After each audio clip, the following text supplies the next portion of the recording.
This plain behind me is where the legendary leader Hannibal hurled the army of Carthage against the might of Rome in 216 BC. I'm Matthew Settle. Over 100,000 men fought in a battle to the death. Over half of them died here in Cannae.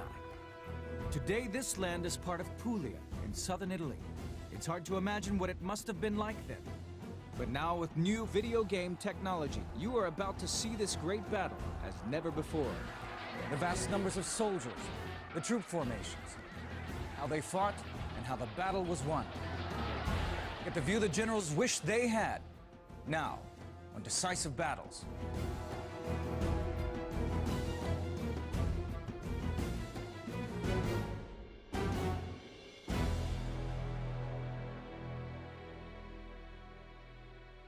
This is all that remains of the Roman town of Cannae.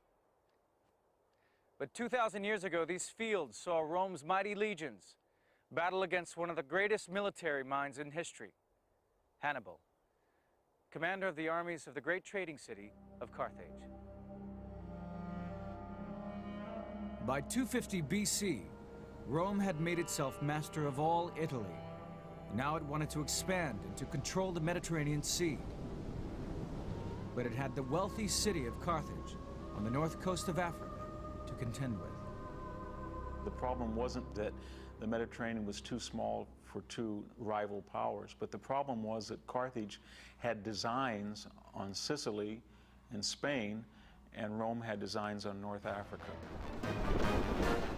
For 24 years, the two great powers fought a bloody war for control of Sicily. Carthage was defeated and Rome imposed crippling terms for peace. Hamilcar, the Carthaginian general in Sicily, was furious. As sacrifices were being made to the gods, he brought his 9-year-old son to the altar and made him swear an oath, never to be a friend to the Romans. That young boy was Hannibal, and he never forgot his promise. When Hamilcar died, power passed first of all to his son-in-law, Hasdrubal, and then when Hasdrubal himself was assassinated, it passed to his son, Hannibal. Carthage is now in debt. It's got to pay the Romans off money every year. It's lost a lot of its territory, so they decide to create a very solid, very wealthy province in Spain, and also a very strong army. Rome was worried by the recovery of Carthage and was just waiting for an excuse to strike again at its old enemy. When Hannibal attacked a Spanish city loyal to Rome, they saw the perfect excuse to go to war. But Hannibal decided to attack first. Hannibal works out that the only way to defeat Rome is to go right to the center, to go to Rome itself, go to Italy, and beat the Romans there. Hannibal's strategy is one of the clearest cases in history of attack being the best form of defense. In 218 BC, he began his march north through Spain with an army of 100,000 men and 37 elephants. Then Hannibal did the unthinkable. He crossed the Alps into Italy in the dead of winter.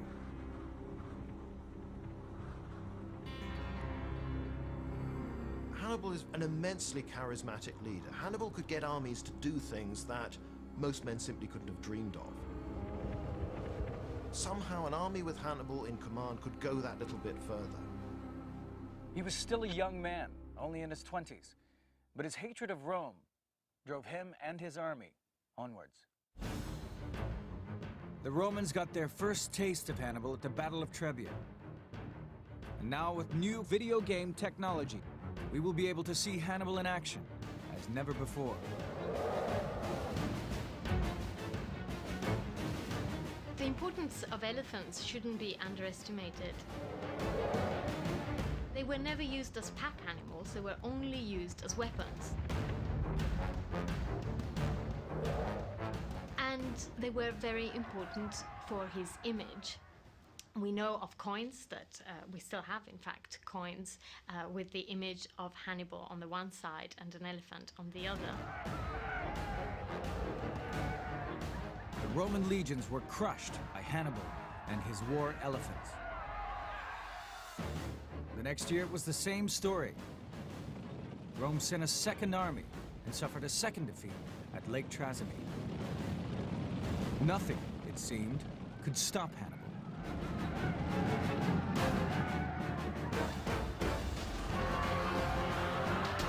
His army rolled on south, through Italy, and rested here on the Adriatic Sea. Hannibal was now less than 100 miles from Rome. He had already killed or wounded 100,000 legionaries. In desperation, the Romans decided to gamble everything on one great battle. They committed 8 legions, 70,000 men. The Romans decided that they were going to go for broke. They were going to create a massive army, twice as big as anything that had faced Hannibal before, and simply smash him.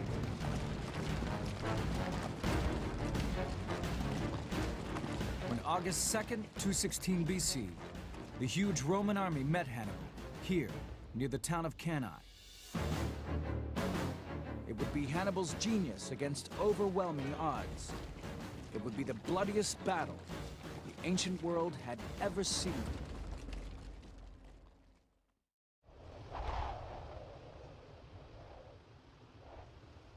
The hot wind blows off the plain of Cannae, just like it did 2,000 years ago. But then the fields were uncultivated and home to the 2 most powerful and different armies of the ancient world. At stake, control of the Mediterranean and the future of Rome itself. Let's take a closer look at the huge Roman army which opposed Hannibal. It contained 8 legions. Each had up to 5,000 men, drawn into 3 lines, which were in turn divided into squares of infantry.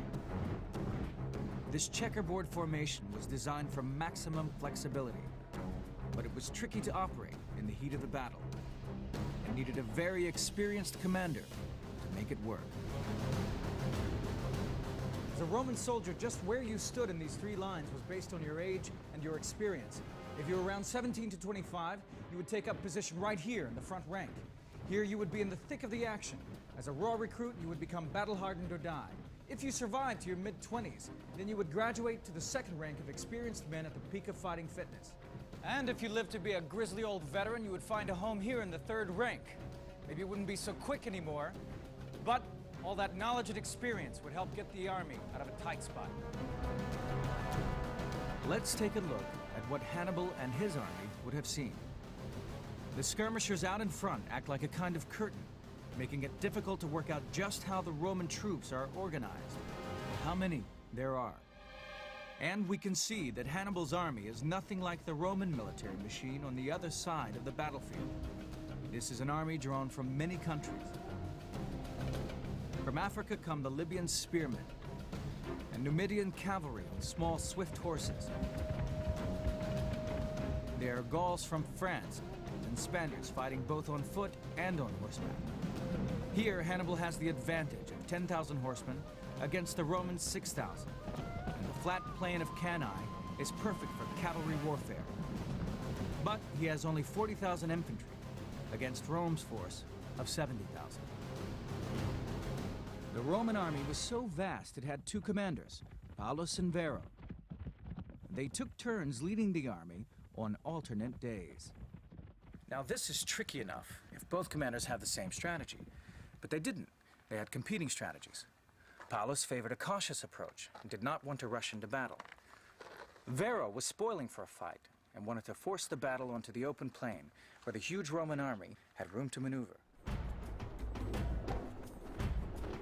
On August 2nd, 216 BC, it was Varro's turn to command, and so the Roman army began to form ranks for battle. As usual, the infantry occupied the center, with the cavalry detachments on either wing to guard the flanks. We can never know exactly what was going through Varro's mind, but he decided to change the normal battle order. He ordered the Roman ranks to be made much deeper. There were fewer gaps and hardly any option to change formation. Either through great wisdom or utter folly, the consuls had agreed to stack the legions to create depth and shock with the idea they could just burst through the Carthaginian army. They'd given up flexibility in exchange for power. And so Hannibal devised a trap. He massed his Gauls and Spanish troops in a crescent formation that curved outward towards the Roman lines. He seemed to be inviting an all-out attack on his outnumbered force. Even his own soldiers must have wondered what he was up to. He had placed himself at the most vulnerable part of the line, at the center, where the fighting would be fiercest. They had to hold the advance of this huge Roman steamroller. He was there to encourage what he knew to be the weakest part of his line. To some extent, he may have been appealing to the sort of emotional, the warrior culture of the Gauls in particular, who made up a lot of these units. This was a culture in which you were supposed to excel, do the spectacular, to stand out in front. Strangely, Hannibal had left his best troops, a Libyan spearman from North Africa, in reserve on the flanks of his army. But Hannibal knew exactly what he was doing. He had a plan. Almost 130,000 men and 16,000 horses were squeezed into this battlefield just over 2 miles square, beginning where the tree line marks the river, and ending here at the hill of Cannae. Suddenly, there was a frenzy of movement. The skirmishers ran forward. The legions advanced in step. The men of Carthage, outnumbered 2 to 1, braced for impact. The Battle of Cannae had begun.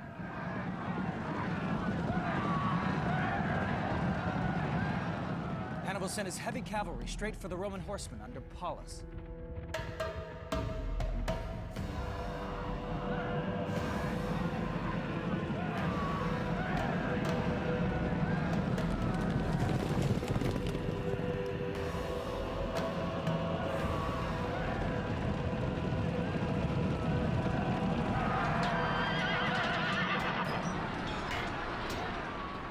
The fighting was fierce and brutal. Meanwhile, Hannibal's Numidian cavalry charged the Roman left wing under Varro. While the cavalry battled, the 8 legions of Roman infantry rolled forward towards Hannibal's position. When they got to within 15 yards, each legionary threw his spear, the pilo. Then they drew the gladius, the short stabbing sword of hardened Spanish steel, and collided with the Carthaginian crescent.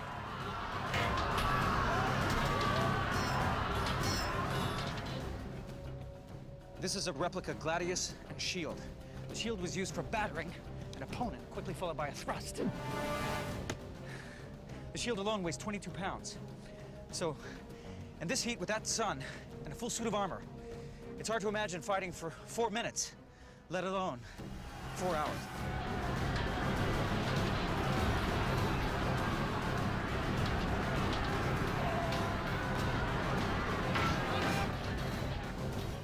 Modern reconstruction of weapons efficacy tell us that a muscular man with a gladius can wield more thrusting power, more killing potential than a spear or an arrow or any other ancient handheld weapon or missile. The sheer weight of Roman numbers was irresistible. Hannibal suffered dreadful losses as the legions hacked their way deeper into the center. The Roman juggernaut seemed unstoppable. Hannibal and his men were hanging on by the skin of their teeth. Defeat seemed inevitable, but Hannibal was about to spring his trap.